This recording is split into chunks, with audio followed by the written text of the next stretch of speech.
चलिए आप लोगों को ये सेकेंड बुक का भक्ति सूफी परंपराएं ये लेसन है। फैन बंद कर दो बेटा।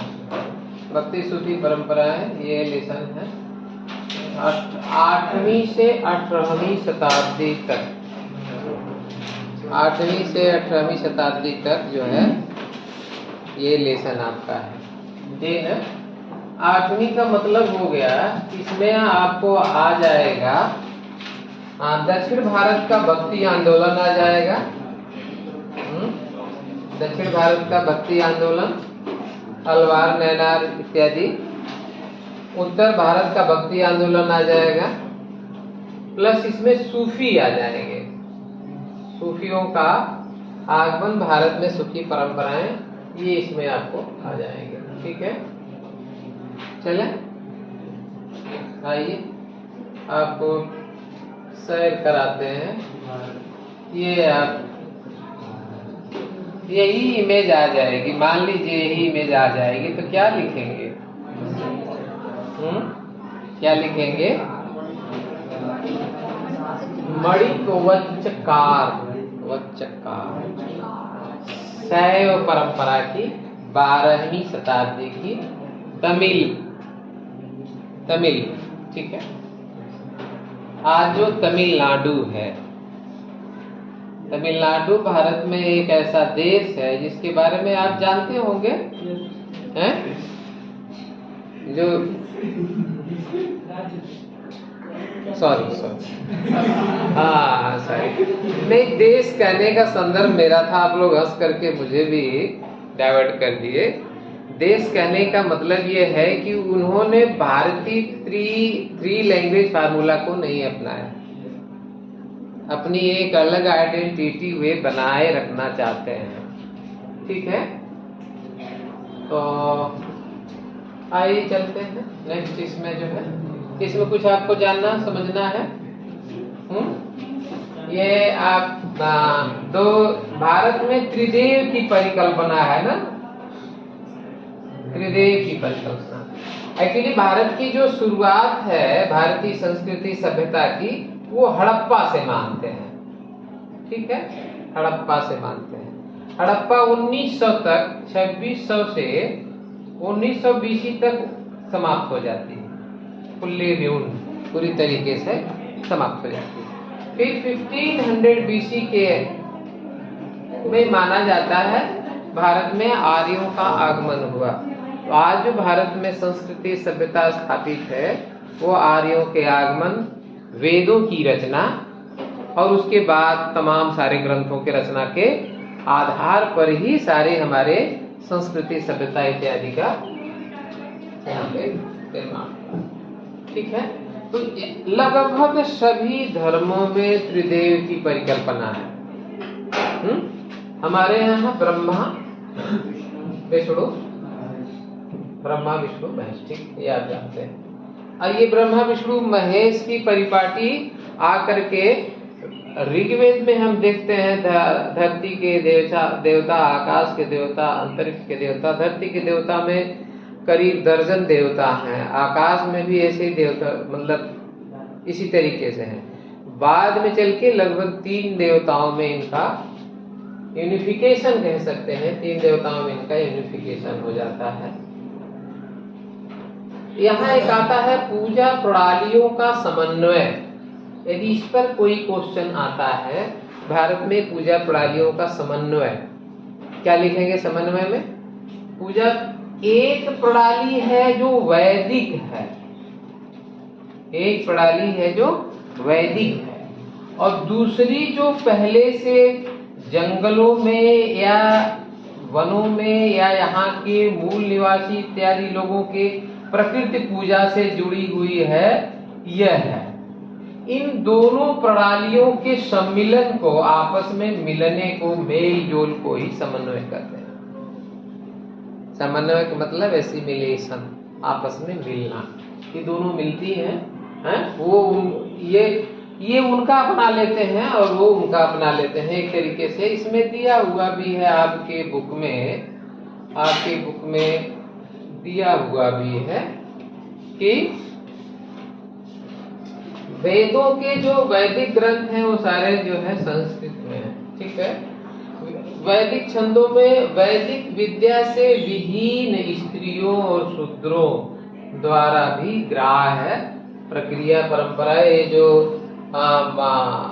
जो दूसरे यहाँ से पूर्व प्रचलित जो सामाजिक व्यवस्था है, जो रहन सहन है, जो पूजा पद्धति है, उसी को जब अपना लिया जाता है तो लगभग माना जाता है कि 12वीं शताब्दी तक आते आते जगन्नाथ, शाब्दिक अर्थ संपूर्ण विश्व का स्वामी, विष्णु के रूप में यह प्रक्रिया समन्वित हो जाती है, एक में मिल जाती है।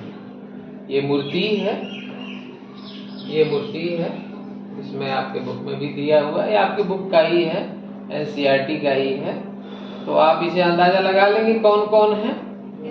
हैं? एक तरफ जगन्नाथ, दाहिने तरफ बाएं तरफ भाई बलराम, बीच में बहन सुभद्रा। तो इस पर कोई MCQ आता है या कोई कॉम्पिटेंसी बेस्ड आता है तो आप कर लेंगे, ठीक है। कुछ आपको इस बीच में पूछना रहेगा तो आप पूछ सकते हैं। आगे चलते हैं। जैसे इसमें हमने बात किया है, बहुत डिटेल नहीं जाना चाह रहे हैं, इसीलिए कुछ चीजों को इसमें जो हम समन्वय में हम देखते हैं, देवी संप्रदायों का सम्मिलन। जैसे इनकी उपासना पद्धति में सिंदूर, पत्थर पे सिंदूर लगाना,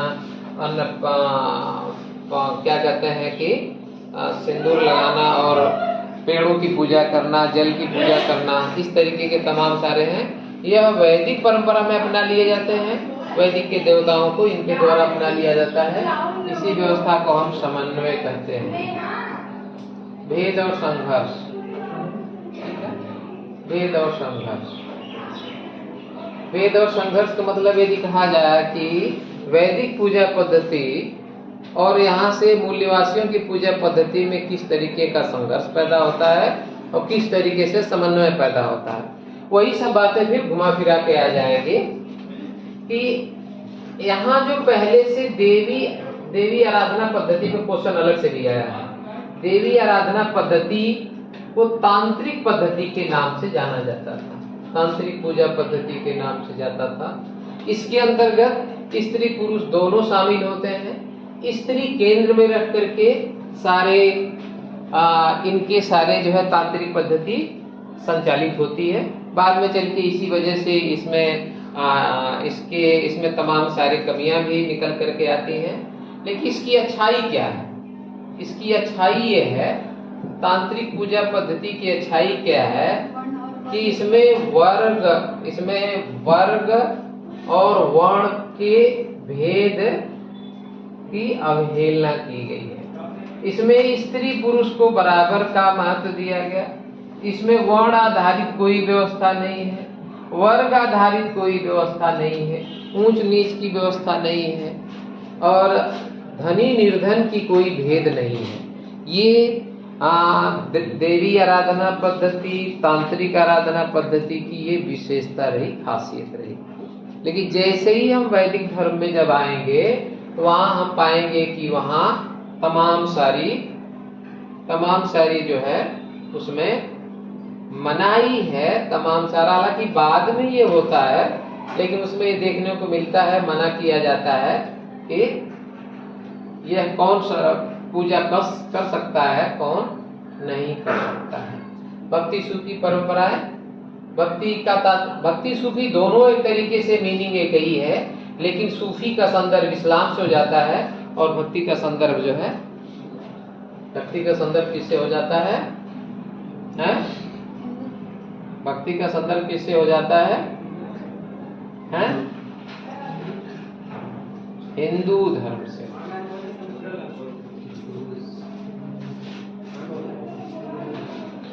चलिए इसमें आगे मूव करते हैं। अब भक्ति परंपरा में बहुत मुख्यतः भक्ति परंपरा दो भागों में माना जाता है। एक सगुण जिसमें मूर्ति पूजा होती है, एक निर्गुण जिसमें मूर्ति पूजा नहीं होती है। प्रथम वर्ग में ब्रह्मा विष्णु महेश इनके तमाम अवतार देवियां इत्यादि हैं। निर्गुण भक्ति में अमूर्त है, निराकार है, इसमें जो है कोई ईश्वर का कोई रूप नहीं है। अब आता है आपका जो यह एक इंपॉर्टेंट क्वेश्चन। अब यह आता है इंपॉर्टेंट क्वेश्चन। इंपॉर्टेंट क्वेश्चन क्या है?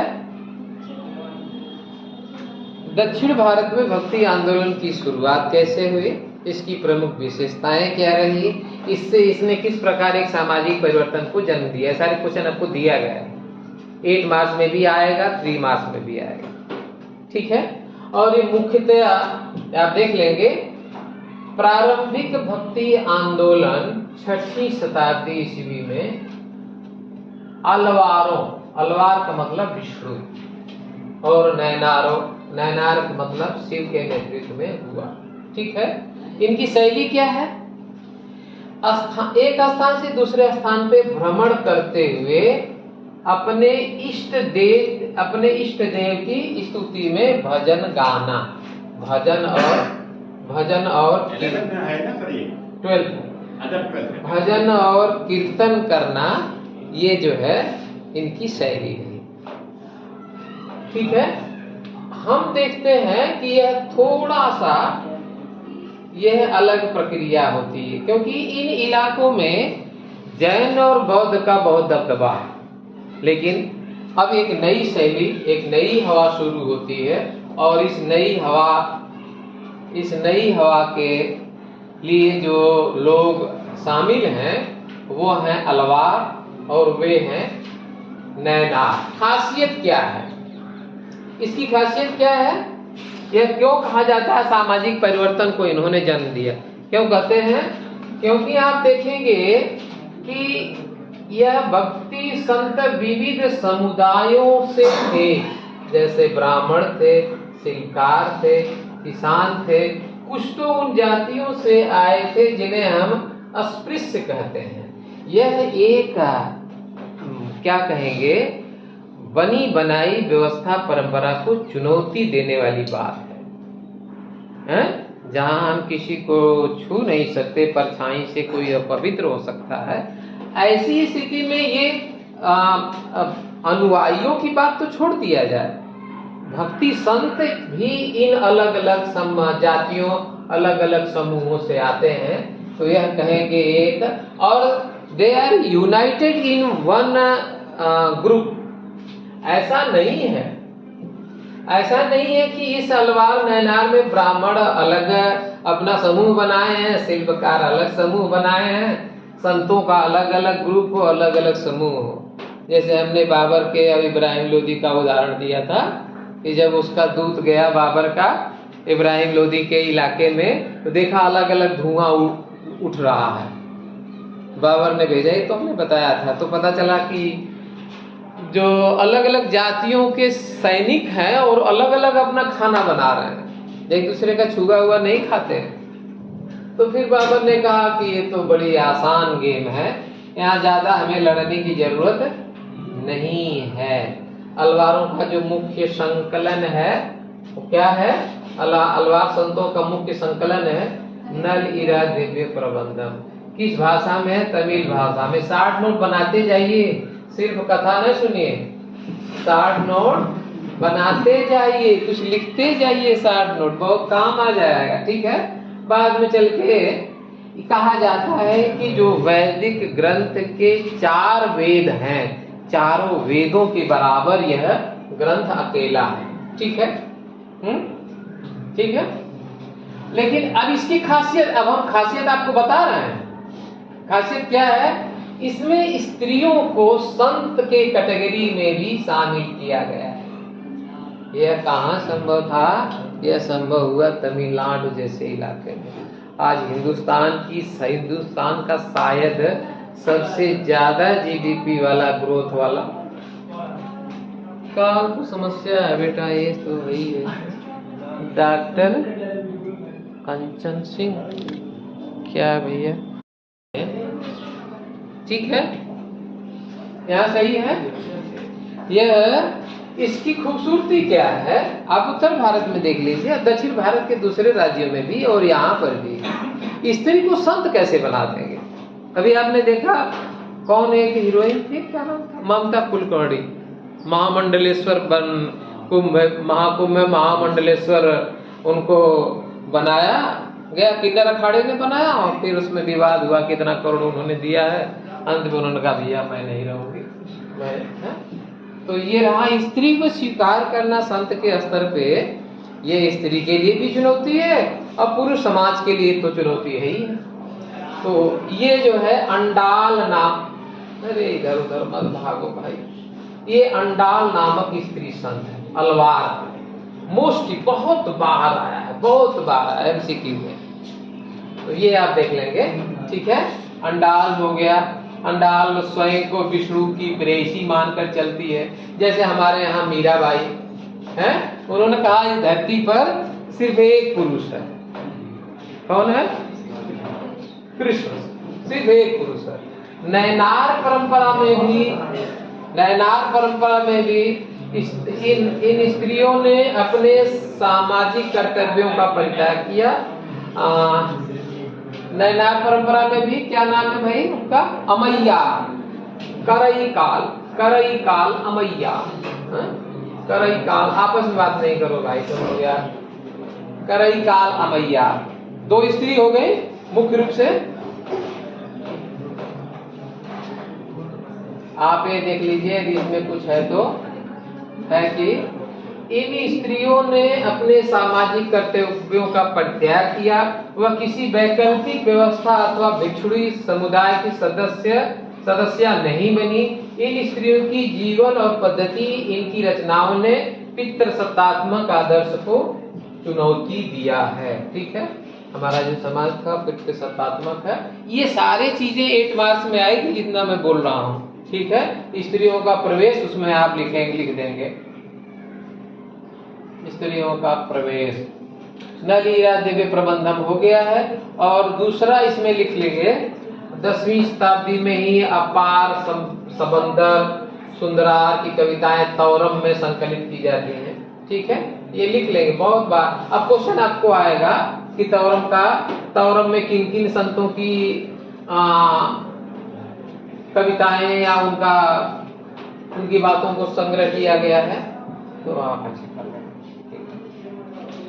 चले आगे चलिए, है करई काल अमैया, करई काल कांश 12वीं शताब्दी में करई काल अमैया।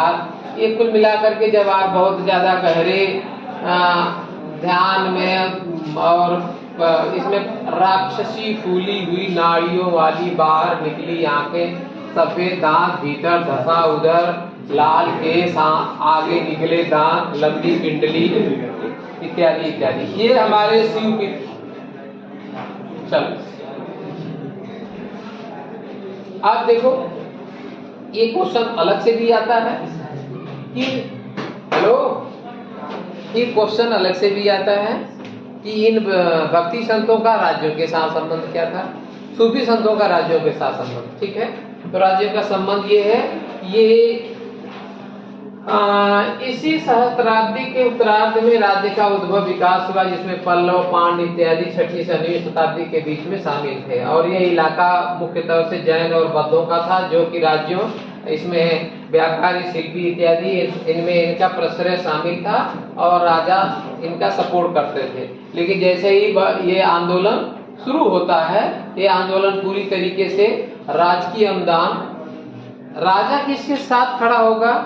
जिस संत के पीछे जनता खड़ी होगी। जैसे हमारे बाबा राम रहीम हैं हरियाणा इत्यादि के, देखो रेप के केस में शायद वो आजीवन कारावास क्या है, और उनको पैरोल मिल जाती जब मन करता है। जैसे होता है ना कि आंगन से जो है बेडरूम में जाना है, बेडरूम से इधर जाना, जब मन किया चाहे पैरोल लिया, चला आया प्रचार करने। जी आइए।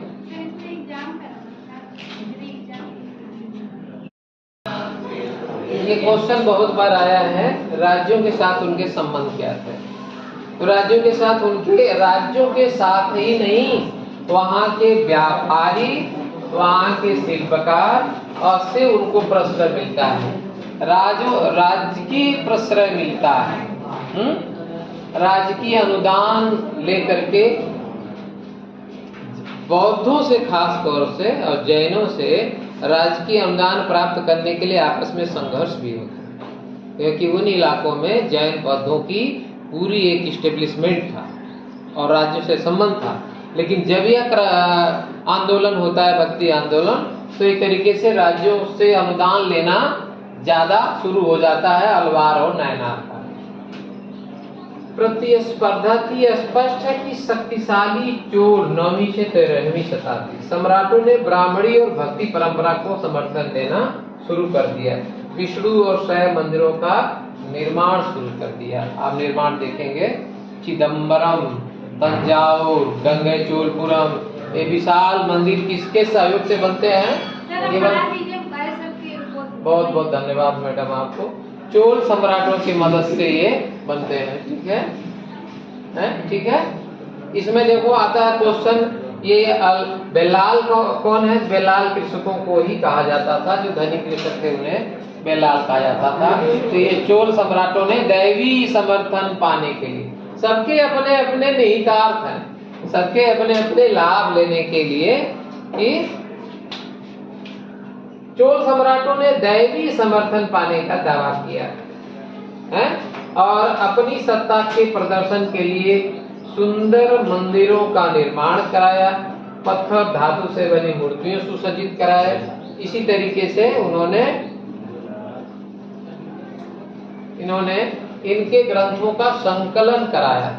ठीक है, इनके ग्रंथों का संकलन कराया, भजनों का संकलन कराया, जिसे हम तवरम कहते हैं। और ये तवरम शैव नलीला दिव्य प्रबंधम हो गया किसका?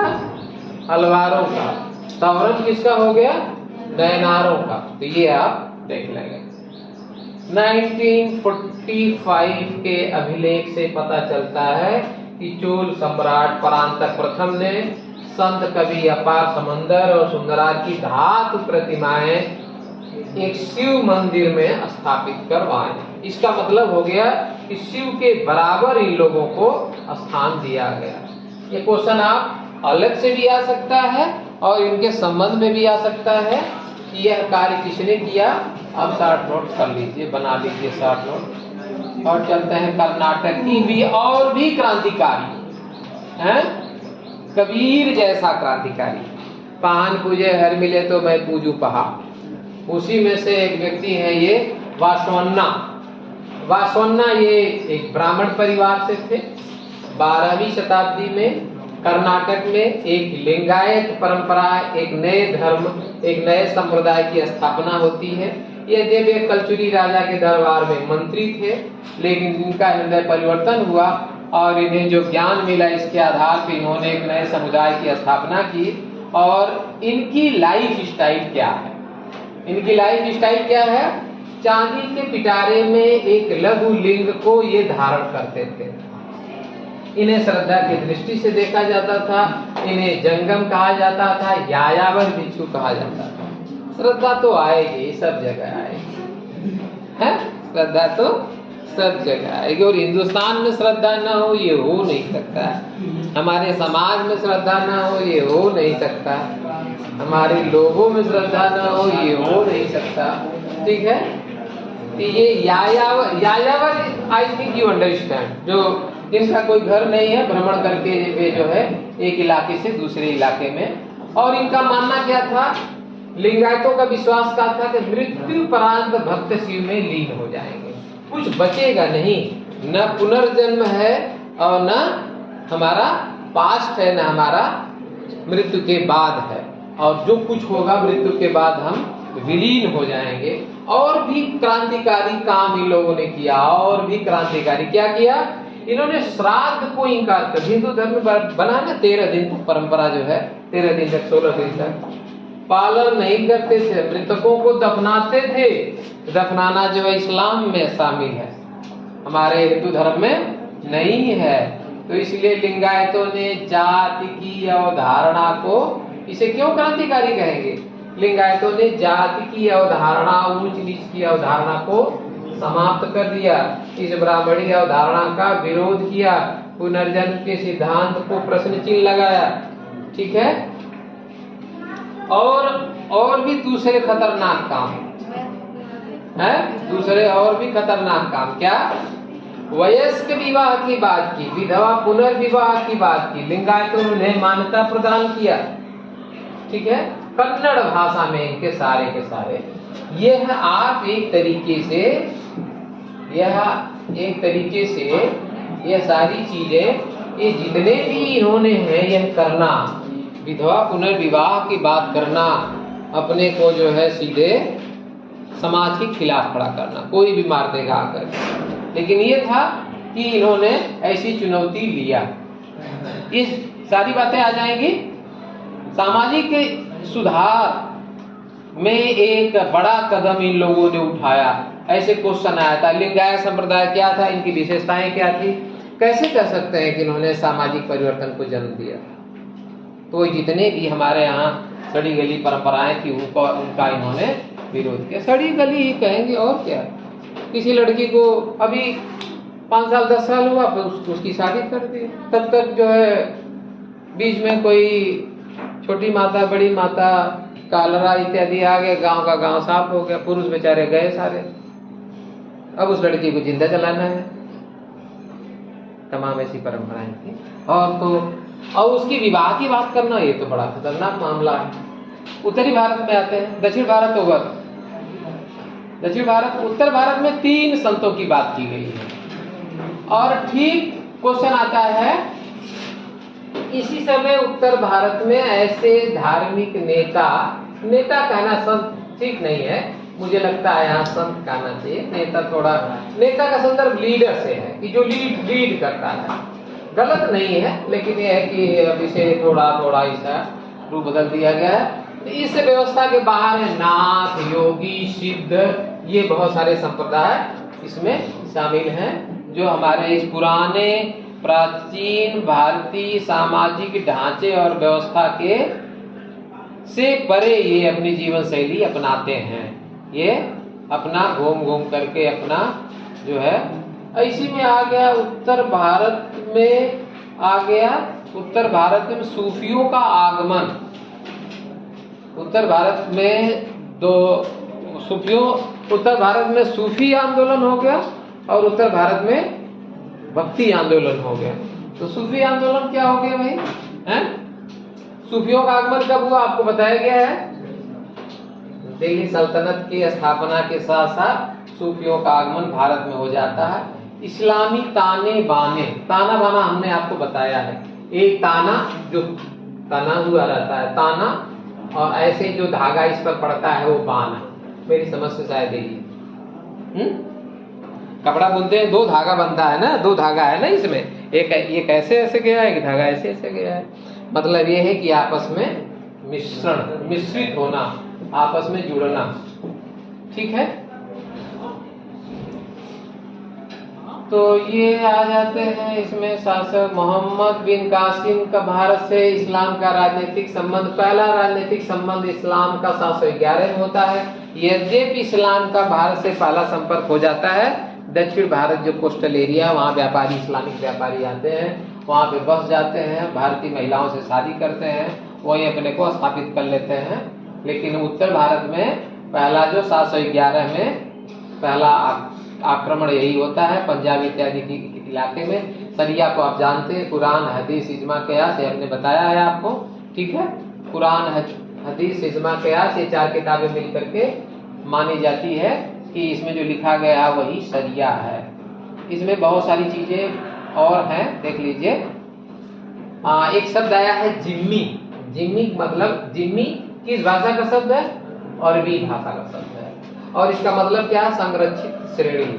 जिम्मी वे लोग होते थे जो उद्घटित धर्म ग्रंथ को मानने वाले थे, जैसे इस्लामिक शासकों के क्षेत्र में रहने वाले यहूदी और ईसाई। हम एक्चुअली भारत में जजिया का मतलब सिर्फ ये मान लिया गया कि हिंदुओं पे लगाए जाने वाला कर, लेकिन इस्लामिक जजिया का जो पहला जजिया कर जो पहले लगाया जाता है वो यहूदियों पर और ईसाइयों पर। और ये जजिया नामक कर मुसलमान शासक लेते थे अपने देश में रहने वाले गैर इस्लामिक लोगों के संरक्षण के लिए। ये तो बातें खैर पहले भी हम लोगों ने किया है, इसमें आपको मालूम होगा, बहुत कुछ इसमें बताने की जरूरत आपको नहीं है। भारत में जजिया लागू कर दी जाती है, जिसे अकबर हटा देता है और बाद में चल के औरंगजेब उसे लागू कर देता है। ठीक है, हैं? 1598 में अकबर ने यह आदेश जारी किया है। यह आदेश आप देख लीजिएगा, ये फोटो फाइल इत्यादि देख लीजिएगा, इस पर क्वेश्चन भी कुछ आ सकता है।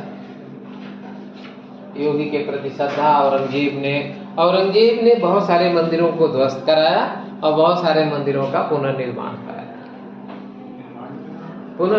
कराया और निर्माण कराया। ऐतिहासिक साक्ष्य भरे पड़े हैं कि बहुत सारे मंदिरों को उसने तुड़वाया और बहुत सारे मंदिरों का निर्माण करवाया, पुनर्निर्माण कराया। औरंगजेब का एक योगी को एक संदेश है और उसको दिया गया राज की खजाने से अनुदान। बहुत बार क्वेश्चन आया है कि लोक प्रचलन में इस्लाम के क्या मायने हैं। बहुत आसान है। हेलो, बहुत आसान है। प्लेटफॉर्म नंबर 1 पर ट्रेन खड़ी है, तो आप जो है प्लेटफॉर्म नंबर 10 पर न रहें, 1 पर आ जाएं, यहीं से प्रस्थान करेगी। क्वेश्चन आया है कि लोक प्रचलन में इस्लाम के क्या मायने हैं। बहुत सीधा, बहुत आसान, ये आपकी बुक में दिया हुआ है? मुख्य बात है, अल्लाह एकमात्र ईश्वर है, मोहम्मद पैगंबर उनके एकमात्र पैगंबर है, दिन में 5 बार नमाज अदा करना, अपने आय का एक हिस्सा लोगों में बांटना, रमजान के महीने में रोजा रखना, और यदि आपके पास धन हो तो जीवन में एक बार मक्का जाना। और इस यात्रा को कहा जाता है हज की यात्रा, है? इसको कहा जाता है हज की यात्रा। खोजा इस्माइली एक दिया है, देख लीजिए। खोजा इस्माइली शिया समुदाय के लोगों ने कुरान के विचारों के अभिव्यक्ति के लिए देसी साहित्यिक विधा का सहारा लिया। अब क्वेश्चन आ जाए कि इस्लामिक भाव को विचारों को अभिव्यक्त करने के लिए देसी साहित्यिक विधा का सहारा कौन लिया? तो खोजा इस्माइली शिया समुदाय के लोगों ने। ये क्वेश्चन आप देख लीजिएगा। जीनन व्युत्पत्ति संस्कृत से ज्ञान, जीनन का मतलब भक्ति, गीत, नाम इत्यादि इत्यादि। मलयालम भाषा को अपनाया। क्या है? हाँ, ये आपको जो हमने बताया कि अरब के मुसलमानों का पहला भारत से संपर्क केरल के मालाबार तक पे होता है। यही किनारे से बस जाते हैं, स्थानीय मलयालम भाषा को अपना लेते हैं और मातृकुलीयता और मातृगृहता को भी अपना लेते हैं, जिसमें माता के कुल को आगे बढ़ाना और माँ के घर को ही घर अपना बना लेना। पति का रोल कम हो जाएगा, स्त्री का रोल यहाँ ज्यादा हो जाएगा। घर जमाई तो शब्द बहुत अच्छा नहीं है, निगेटिव टर्म में लिया जाता है, निगेटिव टर्म में लिया जाता है। तो घर जमाई में ये कहेंगे कि नहीं, ये देखो दोनों मीनिंग लगभग एक है, लेकिन दोनों के भाव में अंतर है। मातृकुलीयता थोड़ा सम्मानजनक हो गया, माता के कुल को अपनाना। मातृगृहता माता के घर को अपनाना, और घर जमाई रहना, तो ये थोड़ा उसका भाव संदर्भ अलग हो गया। ठीक है, अलग हो गया ना। तो ये दो, पहला राजनीतिक संपर्क और पहला भारतीय संपर्क जो है ये हो जाएगा मालाबार तक। चले आगे। मातृगृहता, जहाँ स्त्रियां विवाह के बाद अपने मायके में ही अपने संतान के साथ रहती थी और उनके पति उनके साथ आकर रह सकते हैं। शायद ये हमारे भारत में मेघालय इत्यादि में शायद अभी भी प्रचलित है, जहाँ तक मुझे याद है अभी भी शायद प्रचलित है। इधर के लोग बहुत खुश होते हैं, मैंने ये देखा काफी लोगों से, लोग बहुत खुश होते हैं कि चलो यही वही अच्छा है, वहाँ कुछ करना नहीं है, सारा काम औरत करेगी, लड़की करेगी, उसी के घर अभी जाएंगे, उसी के उसी के घर रह भी जाएंगे, कुछ करना धरना पड़ेगा नहीं, हाँ सारी संपत्ति उसकी हो जाएगी, हमारी। लेकिन यही सबके साथ है। ये है, ये एक इमारत है, ये एक इमारत है, ठीक है, फोटो है। केरल में 13वीं सदी की एक मस्जिद, इसके शिखर के आकार की छत को गौर कीजिए। आओ भाई गौर किया जाए। ये है, ठीक है। इमारत मक्का की तरफ अनुष्ठान मेहराब। मेहराब क्या है? प्रार्थना का आला, मिंबर, व्यासपीठ, ठीक है। चलिए, और भी बहुत सारे समुदाय थे जो किसी भी परंपरा को नहीं मानते थे, और उन समुदायों में बहुत सारे ऐसे थे, जैसे नाथ है, नाथ संप्रदाय है, जैसे जोगी संप्रदाय है, और अन्य सारे इस तरीके के लोग हैं। ये देख लेना, ये फोटो फाइल देख लेना, बहुत बार ये अब इसी पैटर्न पे क्वेश्चन आ रहे हैं कि ये कहाँ का है, किस नदी किनारे है, कौन सी मस्जिद है, इसकी विशेषता क्या है। ये लकड़ी के स्थापत्य कला का सर्वोत्तम उदाहरण है। ऐसे क्वेश्चन आएंगे। भृगुनाथ, ठीक है, सूफी मत का विकास, भृगुनाथ। बोलो बाबा भृगुनाथ की जय, बोलो बाबा भृगुनाथ की जय। तो ये जो है टीचर को क्या, टीचर को कनेक्ट करना पड़ता है ना मेरे भाई। सुन लो, आप भी सुन लो, क्या करना है। तो फिर आप मिलेंगे, मैं मिलूंगा, और पता चलेगा किसी चौराहे में मिलेंगे तो मुंह चुरा करके भागेंगे, हैं। और नहीं तो क्या कहते हैं, इस पर है ही है, यूट्यूब पे अपना गालियां वालियां लिखिएगा आराम से, अभिनव की तरह से। क्या एक शब्द है ये, तस्सवुफ। अरे भाई इसी की यही आ जाएगा। तस्सवुफ का अर्थ क्या है? फिर तो वहाँ हवा हवाई हो जाओगे, मौज ले रहे हो, कह रहा हूँ सुन लो तो सुन नहीं रहे हो। तस्सवुफ एक देख लो भाई, हैं, ये हो सकता है आपको समझ में आ जाए।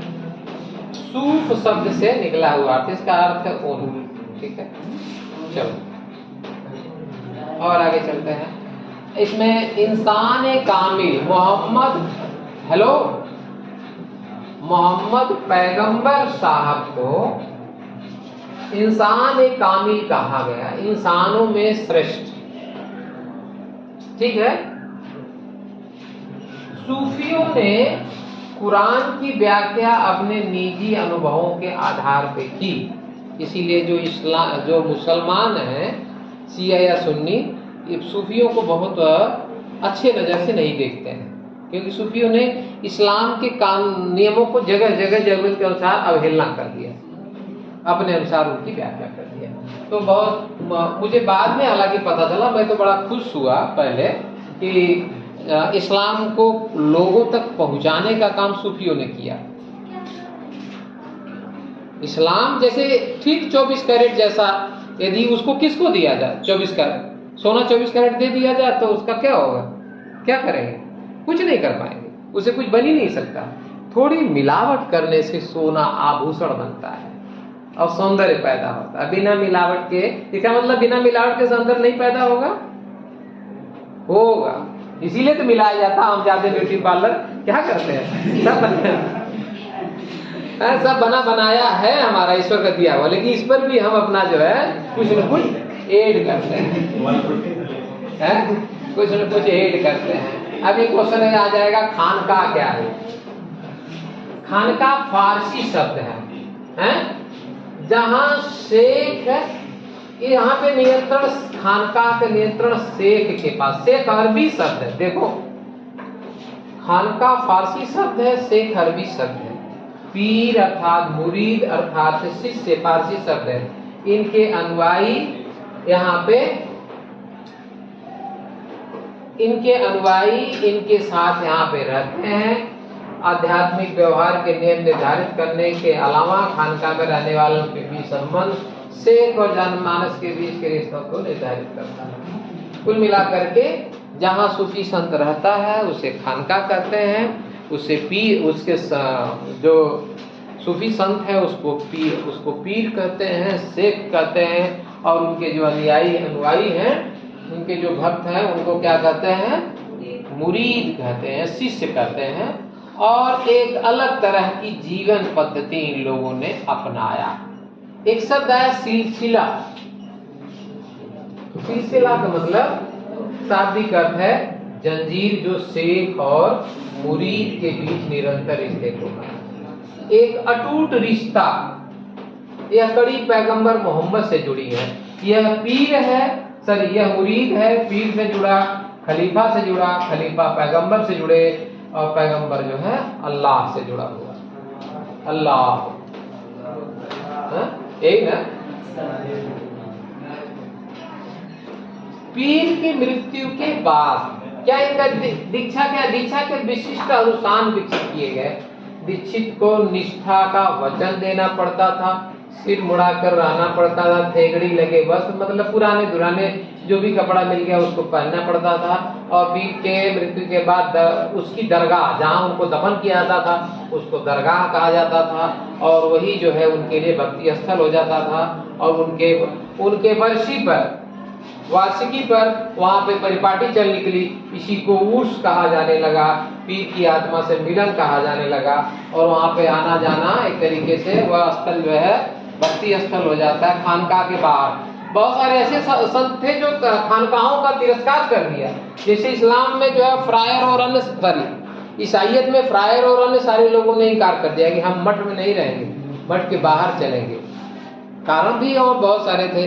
मठ पे बहुत सारी गंदगी भी रहने लगी, या कोई वायरस आया तो पूरा मठ को ही साफ कर दिया इकट्ठा। जैसे हम एक थाली 5 लोग खा रहे हैं,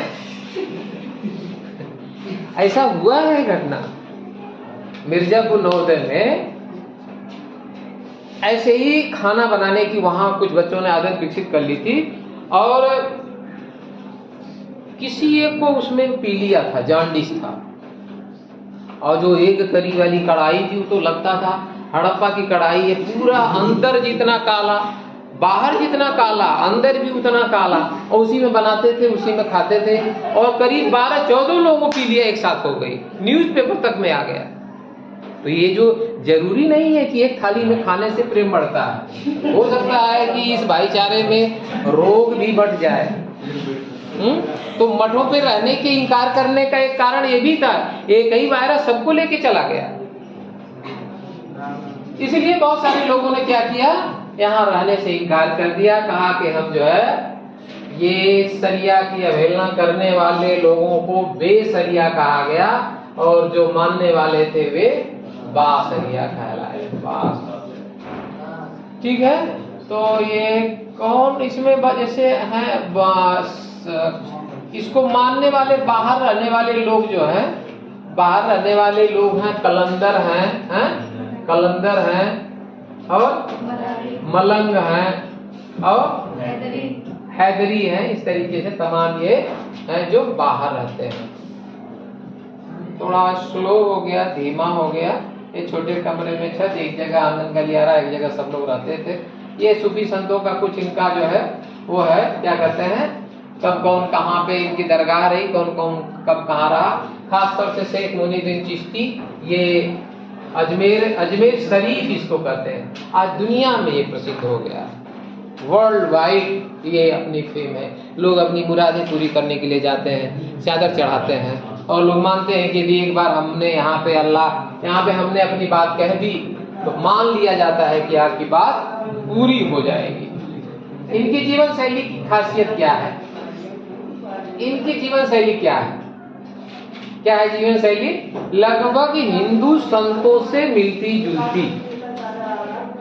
सूफियों के फैलने का कारण एक ये भी रहा, रोमन सूफियों के फैलने का एक कारण ये भी रहा कि उनका रहन सहन हिंदू संतों जैसे था। सामुदायिक लंगर, बिना मांगी खैर बांटना, सुबह से शाम तक के लोग, सिपाही, गुलाम, गायक, व्यापारी, निर्धन, योगी, कलंदर, यहाँ अनुयायी बनने, ताबी इबादत करने, ताबीर लेने के लिए शेख के मध्यस्थता के लिए आते थे। ठीक है। इसी में से है कौन? नहीं अच्छा लग रहा है क्या? रोमन इनकी जीवन शैली क्या रही? मुंडन कराना, योग इत्यादि करना। शेख निजामुद्दीन शेख निजामुद्दीन औलिया का तो खैर मामला ही अलग है। हमने इनका देखो इतिहासकार का नाम भूल रहे हैं, अभी भी जीवित हैं। इन्होंने पूरा इग्नू की बुकलेट है, उसमें औलिया साहब पे पूरा डिटेल सीरीज में किताबें हैं, पतली पतली, और बहुत कुछ है इनके बारे में, हमने बताया भी है, यहाँ डिटेल हम करने नहीं जा रहे। चिश्ती उपासना पद्धति क्या रही?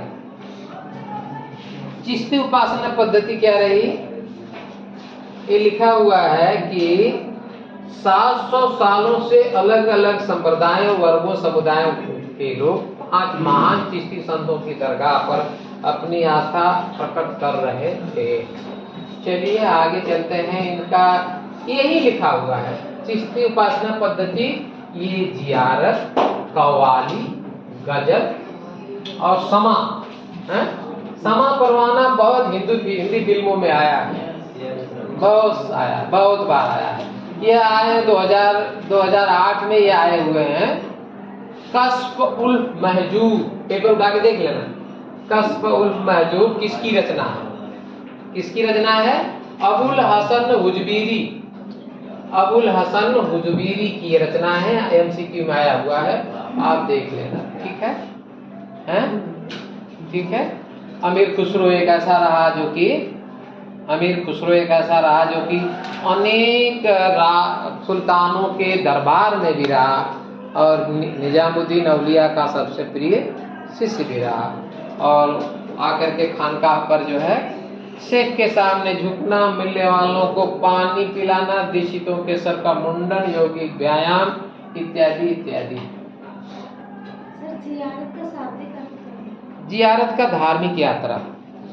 जियारत का मतलब धार्मिक यात्रा, जैसे हम तीर्थ करते हैं, स्नान करने के लिए हम किसी कुंभ के लिए कहीं जा रहे हैं, वैसे ही अपने के लिए तीर्थ पहुंचा। चलो भाई, चिश्ती उपासना पद्धति, जियारत और कव्वाली दरगाह पर और शेख के उपस्थिति में ये अपने जो ख्वाजा मोइनुद्दीन चिश्ती का सबसे पहला किताब जिक्र 14वीं शताब्दी का है। ठीक है। मोहम्मद बिन तुगलक पहला सुल्तान था जो इनके दरगाह पर आया था। देख लेना, ये बहुत बार आया हुआ है, कंपटीशंस में भी बहुत बार आया है। और इसके बाद सबसे पहले मालवा के सुल्तान गियासुद्दीन खिलजी भी यहाँ पे अपना शताब्दी गुजरात में क्या बनवाया, पहली इमारत बनवाई मालवा में। ठीक है, ये देख लेना, बहुत बार आया हुआ है। ठीक है। निजामुद्दीन औलिया और उनके प्रिय शिष्य अमीर खुसरो ने बहुत सारे वाद्य यंत्रों का और बहुत सारे जो है ख्याल, ठुमरी इत्यादि का वो जन्म दिया है। मूल के चिराग किसे कहा जाता? चिराग देहली। चिराग देहली किसे कहा जाता है? चिराग देहली किसे कहा जाता है? नसरुद्दीन चिराग देहली की दरगाह कुली खान ने शेख नसरुद्दीन चिराग, इनका नाम नसरुद्दीन था, चिराग देहली के नाम से जाना जाता था। और ये जहां आरा का, शाहजहां की पुत्री जहां आरा का ये एक आत्मकथा है जिसमें उसने जियारत की बात की है, अल्लाह ताला की तारीफ की बात। यह फकीरा जहां आरा राजधानी आगरे से अपने पिता के संग जो है वहां पर पहुंचती है। ठीक है, ठीक है, ठीक है। तुम लोग भी कह रहे हो हाँ ठीक है, बहुत अच्छा, ऐसे ही करते रहो। हाँ में हाँ भी मिला दे रहे हो, ये भी बड़ी बात है। नाच संगीत भी जियारत का हिस्सा, खास तौर से कव्वालों द्वारा रहस्यमय गुणगान, परमानंद की अनुभूति। अभी तो ये इसमें रही गया, ये उत्तर भारत के मलिक मोहम्मद जायसी ने एक लिखा हुआ है, एक रिलेशन बहुत लंबा है क्या भाई। मलिक मोहम्मद जायसी ने एक बुक लिखा पद्मावत, इसी पे पद्मिनी चित्तौड़ के राजा रतन सेन की प्रेम कहानी, और इसी पर फिल्म भी बनाई गई है जो बहुत विवाद का कारण भी रही। और अमीर खुसरो ने बहुत सारे कौल, कहावत, चिश्ती समाज को एक विशिष्ट आकार दिया। ठीक है, बंद करते हैं यहीं पे, अभी इसमें रह गया अब ये उत्तर भारत के सूफियों राज्य के साथ संबंधित क्वेश्चन देख लो, बहुत बार आया है, इसी से ओवर करते हैं। बहुत बार आया है, सूफियों का राज्यों के साथ संबंध क्या रहा?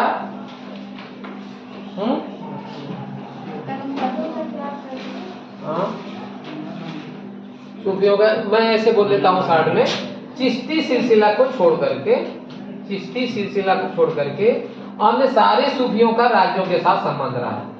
जैसे सुहरावर्ती राज्य दरबार में वे पद लेते थे, प्रतिष्ठा लेते थे, तमाम से रियासतें लेते थे, कर वसूलते थे, लेकिन चिश्ती है ये यदि कुछ इन्हें अनुदान मिला भी तो वे बांट करके, ये एक राज्यों के साथ चिश्तियों का ये मुख्य ही।